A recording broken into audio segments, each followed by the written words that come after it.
Procrastination यानी कि काम को टालने की आदत, ये आदत के हम सब शिकार हैं। ऑलमोस्ट सारे एज ग्रुप के लोग, चाहे वो छोटे बच्चे हो, चाहे वो स्टूडेंट लाइफ के लोग हो, कॉलेज गोइंग टीनेजर्स हो या ऑफिस गोइंग पीपल हो, ऑलमोस्ट सभी में प्रोक्रेस्टिनेशन या काम को टालने की आदत आजकल बहुत ज्यादा देखने मिल रही है।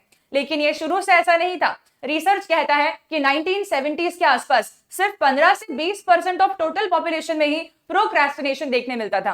पर जब हम आज के समय की बात करते हैं तो ये जो रिकॉर्ड है ये बढ़कर कुछ 87% हो गया है। 87% लोग आज के जमाने में प्रोक्रेस्टिनेशन के शिकार हो चुके हैं। अब आप मुझसे पूछेंगे कि हमें कैसे पता चलेगा कि हमें भी प्रोक्रेस्टिनेशन की आदत पड़ चुकी है क्या हम भी प्रोक्रेस्टिनेशन के शिकार हैं? अगर आप नहीं जानते हैं तो आइए डिफरेंट टाइप्स के प्रोक्रेस्टिनेशन के बारे में जानते हैं, जिनमें से कि अगर आप खुद पर कोई भी एक पॉइंट इंप्लीमेंट कर पाते हैं कि आप भी ये फेस कर रहे हैं, ये चैलेंज आपके भी लाइफ में आ रहा है, तो आप भी प्रोक्रेस्टिनेशन के शिकार हैं। और फिर उस प्रोक्रेस्टिनेशन से कैसे ओवरकम करना है, हम उन पॉइंट्स के बारे में जानेंगे।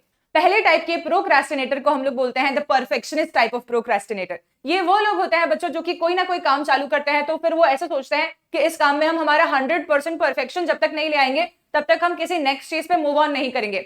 ऐसा करने के चक्कर में वो एक टास्क पे जितना समय लगाना होता है उससे कई ज्यादा समय लगा देते हैं। एग्जाम्पल के तौर पे एक नीट एस्पिरेंट जो है उसने एक चैप्टर चूज किया, फॉर एग्जाम्पल केमिस्ट्री का, पढ़ना चालू किया और पढ़ते पढ़ते रियलाइज हुआ कि उसे अच्छे से समझ में नहीं आया है तो जितना समय लगना चाहिए, जितना फोकस से उस पर ध्यान देना चाहिए, उस पर ध्यान नहीं दिया। इनफैक्ट उसके पढ़ने की अवधि को या ड्यूरेशन को बहुत बढ़ा दिया। और क्या किया कि उस एक ही चैप्टर पे लगे रहे अगले 7 दिन तक। ऐसा करने के कारण से क्या होता है कि कोई भी दूसरे चीज पे हम मूव ऑन नहीं कर पाते हैं, हम एक ही चीज में स्टक हो जाते हैं और हमारा बहुत लंबा समय उसमें ही गुजर जाता है। फाइनली जब रियलाइज हुआ कि 15 दिन बाद टेस्ट है और उस टेस्ट के अंदर तो केमिस्ट्री भी आ रहा है, फिजिक्स भी आ रहा है, बायो भी आ रहा है और सबके 4-4 चैप्टर आ रहे हैं, तब रियलाइज होता है कि अरे हम तो एक ही चैप्टर पे स्टक थे, अब तो हमारे पास में बहुत ही कम टाइम बचा है और फिर जो बचा कुछ टाइम है उसको भी वो ऐसे ही वेस्ट कर देते हैं, रुइन कर देते हैं। और इस प्रकार के लोग भी लाइफ में सक्सेस प्राप्त नहीं कर पाते हैं। इनफैक्ट उनके जो डे टू डे टास्क है वो भी परफेक्शन अचीव करने के कारण से अधूरे ही रह जाते हैं। सेकेंड टाइप का प्रोक्रेस्टिनेशन का टाइप होता है the dreamer type of procrastination. ये वो लोग होते हैं जो कि सिर्फ बड़े बड़े ख्याल, बड़े बड़े ड्रीम्स पालते हैं और उस ड्रीम्स को अचीव करने के लिए इनके पास कोई भी एक्शन प्लान नहीं होता। इनफैक्ट ये सिर्फ गोल्स बड़े सेट करते हैं पर उस गोल की तरफ चलना ही शुरू नहीं करते हैं, सिर्फ ड्रीम्स बड़े रखते हैं। ऐसे टाइप के प्रोक्रेस्टिनेशन के शिकार लोग जो हैं वो लाइफ में सक्सेस नहीं प्राप्त कर पाते क्योंकि वो सिर्फ सपने ही देखते रह जाते हैं और सपनों के लिए अगर आप कुछ करेंगे नहीं तो फिर वो अचीव नहीं हो पाएगा और अचीव नहीं हो पाएगा तो बहुत डिप्रेशन आ जाता है। थर्ड टाइप के प्रोक्रेस्टिनेशन के शिकार वो लोग होते हैं जो कि बहुत वरी करते हैं। टेंशन, बहुत टेंशन है, लाइफ में कुछ कर नहीं पा रहे हैं, सिर्फ टेंशन में ही समय गुजार रहे हैं।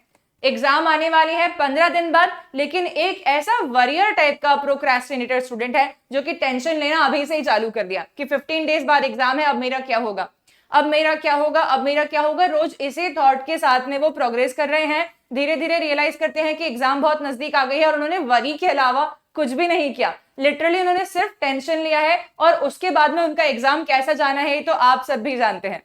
फोर्थ टाइप के प्रोक्रेस्टिनेटर्स वो लोग होते हैं जिनको कैटेगरी को हम बोलते हैं डिफायर। ये डिफायर वाले प्रोक्रेस्टिनेटर्स क्या करते हैं, बड़े बड़े से प्रोमिसेस कर लेते हैं खुद से, और वो प्रोमिसेस ऐसे प्रोमिसेस होते हैं जो कि रियलिस्टिक नहीं होते, या रियलिस्टिक होते हैं तो भी वो उसके लिए कुछ भी एक्शन प्लान तैयार नहीं करते। जैसे कि किसी स्टूडेंट ने अपने लिए एक ऐसा टास्क सेट कर लिया कि इस हफ्ते के एंड पर मैं फिजिक्स के 6 चैप्टर्स, केमिस्ट्री के 3 चैप्टर्स और बायोलॉजी के 5 चैप्टर्स कंप्लीट कर लूंगा या कर लूंगी। ये बहुत बड़ा ड्रीम है और उन्होंने इस ड्रीम के बारे में 4 लोगों को और बता दिया जा जाके कि देखो मैं ऐसा करने वाला हूं, मैं ऐसे करने वाली हूं, मैं ऐसे करने वाला हूं, देखो पापा मम्मी मेरे फ्रेंड्स देखो मेरा ये टारगेट है इस हफ्ते का। फाइनली टारगेट सेट करने के अलावा वो कुछ नहीं करते, वो उस टारगेट के ऊपर बिल्कुल भी ध्यान नहीं देते, टारगेट के बारे में सोचते ही नहीं है पूरे हफ्ते।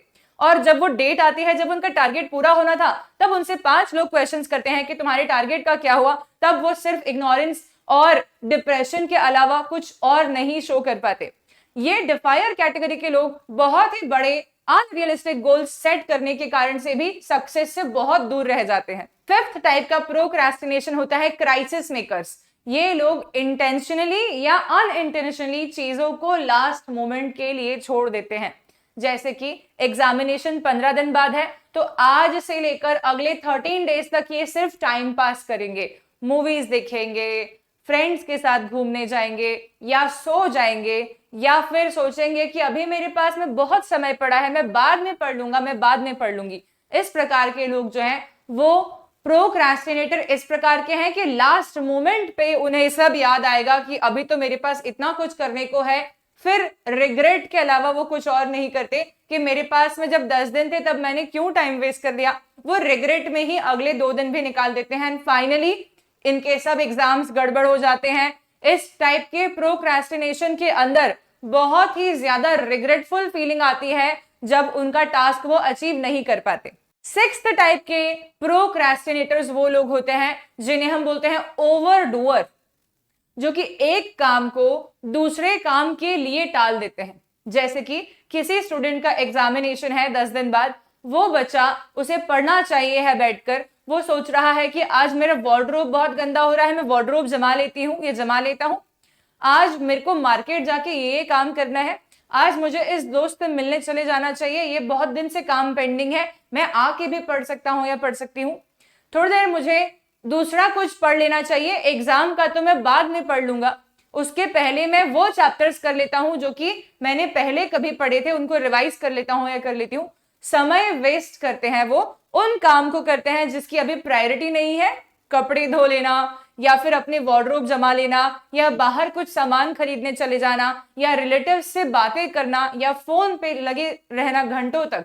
ये सब चीजें जो है ओवरडूअर्स करते हैं, जो बहुत सारे काम कर रहे हैं पर वो काम नहीं कर रहे हैं जो उन्हें उस मोमेंट ऑफ टाइम पे करना चाहिए। जब आप जान चुके हैं कि 6 डिफरेंट टाइप के प्रोक्रेस्टिनेशंस होते हैं जो कि जनरली हम लोग परफॉर्म करते हैं, तो आप किस कैटेगरी में आ गए हैं ये आपको पता चल गया होगा कि आप एक परफेक्शनिस्ट हैं या आप एक ड्रीमर हैं, या तो फिर आप एक डिफायर हैं, या फिर आप एक वॉरियर हैं, या तो फिर आप एक क्राइसिस मेकर हैं, या फिर आप एक ओवरडूअर हैं। अगर आप रिकॉग्नाइज कर चुके हैं कि आपकी कमी कहां जा रही है, आप कहां परेशान हैं, आप कौन से टाइप के प्रोक्रेस्टिनेशन को लेकर बैठे हैं, तो इससे ओवरकम करने के क्या तरीके होते हैं, आइए हम उसके बारे में जानते हैं।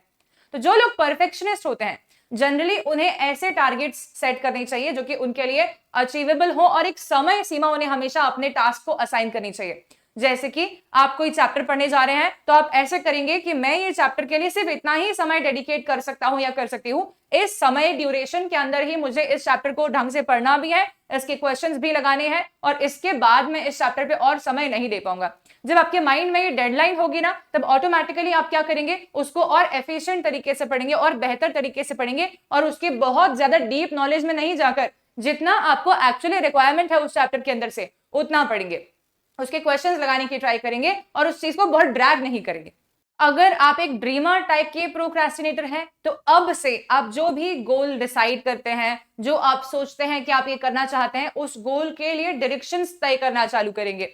आप एवरीडे बेसिस पे अपने लिए एक गोल डिसाइड करेंगे और लेकिन उसके साथ में एक चेकलिस्ट भी बनाएंगे जो कि रात में सोने के पहले आप मार्क करेंगे कि हाँ मैंने आज का ये गोल जो डिसाइड किया था उसके ऊपर मैंने एक्शन भी ली है, मैंने सिर्फ सपने नहीं देखे बल्कि उसके लिए काम किया है। और वो अचीवमेंट को जब आप राइट मारना चालू करेंगे और डेली बेसिस पे रियलाइज करना चालू करेंगे कि आप काम कर भी रहे हैं, तो ऑटोमेटिकली आपका कॉन्फिडेंस लेवल बहुत ज्यादा बढ़ जाएगा।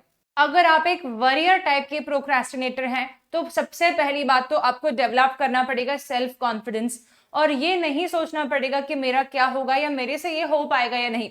इनफैक्ट आपको सेल्फ बिलीफ डेवलप करना पड़ेगा और वो सेल्फ बिलीफ कभी एकदम से अचानक से नहीं आ जाता है।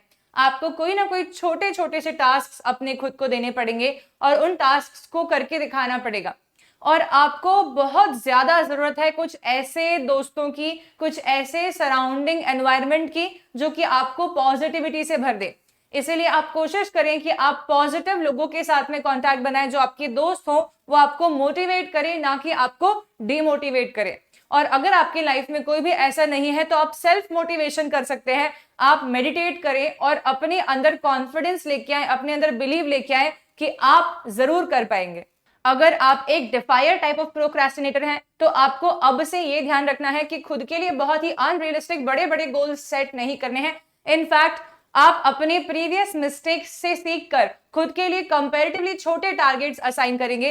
वीकली बेसिस पे आप उन टारगेट्स को रिव्यू करेंगे और देखेंगे कि आपने कोई काम छोड़ तो नहीं दिया है। आप उसको करने की ट्राई करेंगे rather than moving on any other bigger thing which you are thinking for कि मैं अब अगला ये टास्क कर लेता हूं या कर लेती हूं। आप अपने छोटे टारगेट्स को पहले पूरा करेंगे और उसके बाद ही आप मूव ऑन करेंगे किसी नए टारगेट की तरफ। अदरवाइज आप सिर्फ ड्रीम करते रह जाएंगे, आप सिर्फ बड़े गोल्स असाइन करते रह जाएंगे, आप सिर्फ 50 लोगों को बताने में रह जाएंगे कि आपके ये टारगेट्स हैं और आप अचीव कुछ नहीं कर पाएंगे। तो आपको अगर अचीव करना है तो आपको अपने खुद के टारगेट्स को थोड़ा सा कंसाइज, थोड़ा सा रियलिस्टिक तरीके से प्लान करना पड़ेगा। अगर आप एक क्राइसिस मेकर टाइप के प्रोक्रेस्टिनेटर हैं तो आप जो है शुरुआत के समय को वेस्ट ना करते हुए बल्कि शुरू से ही स्ट्रैटेजाइज करेंगे अपने गोल को अचीव करने के लिए।